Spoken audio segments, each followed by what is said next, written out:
अल्मोड़ा जनपद में केवल 2 ही स्थान ऐसे हैं जहां नासा ने भी किसी चुंबकीय शक्ति का प्रभाव माना है, जिसमें एक कसार देवी तो दूसरा मानिला देवी मंदिर में। आज हम आपको ले चलते हैं शक्तिपीठ मां मानिला देवी मंदिर। मानिला देवी मंदिर भारत के उत्तराखंड राज्य के अल्मोड़ा जिले के सल्ट क्षेत्र में स्थित है। यह स्थान अल्मोड़ा से लगभग 140 किलोमीटर, रामनगर से 70 किलोमीटर तथा रानीखेत से लगभग 85 किलोमीटर की दूरी पर स्थित है।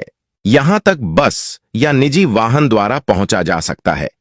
ऐतिहासिक तथ्यों के अनुसार 1488 में कत्यूरी राजा ब्रह्मदेव ने इस मंदिर का निर्माण कराया था। मानिला देवी के विस्तृत इतिहास के बारे में हम आपको अपने अगले वीडियो में अवगत कराएंगे, किंतु यहां हम आपको यहां स्थापित उत्तराखंड के लोक देवी देवताओं के अद्भुत संग्रहालय या मंदिरों के बारे में बताने जा रहे हैं। अयोध्या में भगवान श्री राम लल्ला की मूर्ति जिस काले पत्थर से बनी है, उन्हीं दुर्लभ उड़ीसा से आए काले पत्थरों से यह विशिष्ट मूर्तियां स्थापित हैं।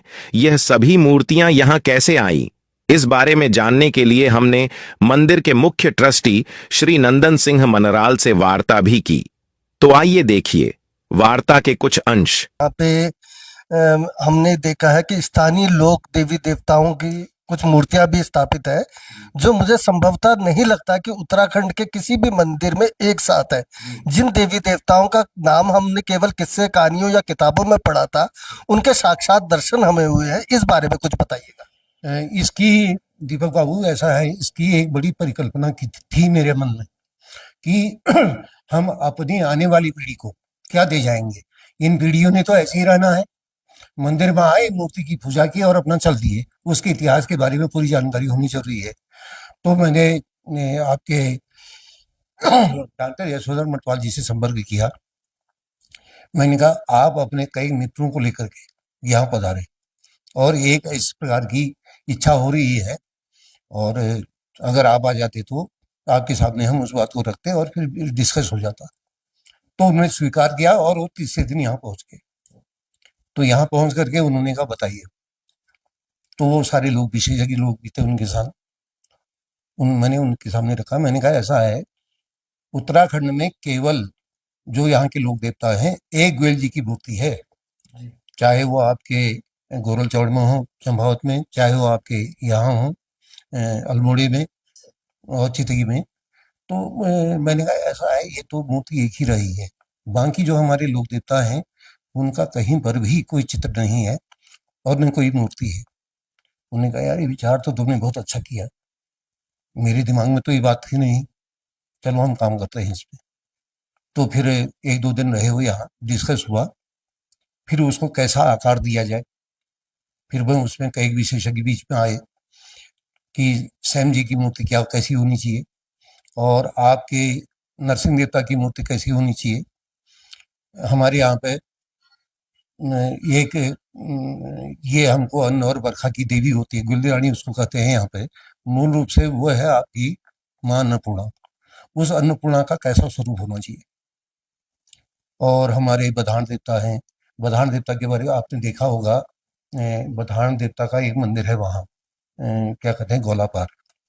गोलापार नहीं, ये भीमताल के सामने पास जो छोटा कैलाश है उसके आसपास है, लेकिन उसमें मूर्ति नहीं है और वो पशुधन के देवता है। ये आपके ये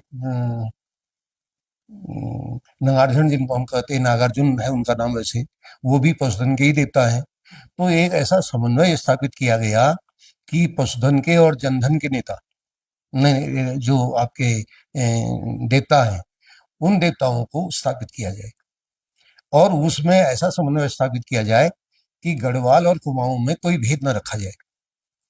जो गढ़वाल के मुख्य देवता हैं और जो कुमाऊं के मुख्य देवता हैं, उनकी स्थापना की जाए। और एक ऐसा अद्भुत संयोग बन गया, भगवती की एक चमत्कारी शक्ति ऐसी आई कि उड़ीसा का एक आदमी आ गया यहाँ। उसका कहीं यहाँ पे इंटरकास्ट मैरिज थी उसकी, तो उसके रिश्तेदारों ने कहा होगा कि महल्ला में मूर्तियां बन रही हैं, ऐसा प्रस्ताव है उनका। तो वो यहाँ आया, उसने कहा मैं उड़ीसा से आया हूँ और मेरी रिश्तेदारी है यहाँ, और सुना है कि आप लोग यहाँ पे लोक देवताओं की मूर्तियां स्थापित करने जा रहे हैं। मैंने कहा, उन्होंने कहा मूर्तियां कहाँ से आएंगी? मैंने कहा अभी तो ऐसा है कि मकराना से, राजस्थान से ही हम मूर्तियों को गढ़ेंगे। उसने कहा अगर काली पत्थर की मूर्तियां बन जाए तो कैसा है यार? मैंने कहा काला पत्थर कहाँ मिलेगा यहाँ? उसने कहा हम काला पत्थर उपलब्ध करा सकते हैं आपको। मैंने डॉक्टर मन्नाल जी को फोन किया, चौखटिया को, और उन्होंने कहा भाई साहब बिल्कुल आंख बंद करके इस एग्रीमेंट को वो कर लो, पैसा जो भी खर्च आता है कोई बात नहीं, वो हो जाएगा, लेकिन आप ना मत कहिए। और दूसरी बात यह है, हमारा तो उड़ीसा के राजाओं से, कई राजाओं के बड़े संबंध रहे हैं। उत्तराखंड में जितनी भी काली मूर्तियां बनी हैं ये सब उसी समय की मूर्तियां हैं। आज वो पत्थर दुर्लभ है।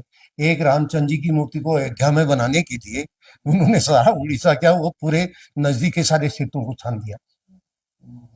तो ये दुर्लभ चीजें हैं और इनको ना मत कहो। तो मुझे फिर भी विश्वास नहीं हुआ। मैंने कहा तुमने लेटेस्ट में कोई मूर्तियां बनाई है? उन्होंने कहा हाँ बनाई है। आप ऐसा करिए, आप दिल्ली आइए और नेशनल म्यूजियम में जो लेटेस्ट हमारी मूर्तियां हैं उनको देख लीजिए। तो फिर मैं यहाँ से भीमताल गया, उनको सारी बात बताई। उन्होंने कहा ठीक हो गया, ये रेखा चित्र हैं, इन रेखा चित्रों को आप ले जाइए। मैं दिल्ली गया, वहाँ हमारे और साथी भी थे। फिर हम नेशनल म्यूजियम में गए। मैंने कहा लेटेस्ट में जो मूर्तियां बनी हैं उनको दिखाओ। तो वहाँ हरे पत्थर की मूर्तियां भी हैं, अच्छा। काले पत्थर की, अलग अलग, बागी जी अलग अलग स्टेटों के अलग अलग वे हैं। जब मैंने वो मूर्तियां देखी वहाँ, ऐसी तबीयत खुश हो गई। मैंने कहा अब आंख बंद करके इसको पैसा दे दिया जाए। मैंने कहा लो भाई। उसने कहा वो व्हाट्सएप के माध्यम से आपको मूर्तियों का आकार भेजते रहूंगा और आप यहाँ से यस नो करके बताते रहिए, और जब ये फाइनल हो जाएगा तो हम दिल्ली सारी मूर्तियों को ले आएंगे और वहां से फिर आप अपने वाहन से यहाँ ले आएंगे। इसमें एक सबसे बड़ी विचित्र बात ये हुई कि उड़ीसा जैसे राज्य से, जो ये 6 राज्यों से होते हुए निकलना है, हमने महिला में उन मूर्तियों को लेकर भगवती का एक चमत्कारी रूप वहां पर भी देखा। कहीं पर किसी टीटी ने नहीं, किसी अधिकारी ने नहीं, किसी ने नहीं पूछा मानिंदा तक वो मूर्तियों के पहुंचने पर। एक सिर्फ हमको यहाँ पे तिरुमदारा के पास उत्तराखंड पुलिस ने वहां पर रोका। उन्होंने कहा क्या है इसमें? हमने कहा मूर्तियां हैं। उन्होंने कहा दिखाइए जरा। मैंने कहा वो तो हमने रेत में वो कर रखी थी, मतलब रेत में जड़ रखी थी वो। हाँ, तो वो उठे वहां पर, अरे गजब हो गया, ऐसा पहली बार देख रहे हैं। तो यहाँ तक हमको किसी ने नहीं कहा कि इसमें है क्या, जबकि आज के दिन एक छोटी सी मूर्ति को आप वहां से लाते हैं तो कितनी परेशानियां सामने आएंगी।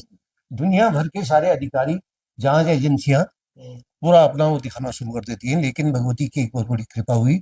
मैं ये समझ रहा हूँ कि भगवती ने अपनी उन तमाम सहायक शक्तियों को यहाँ पे लाने का ये प्रयास किया।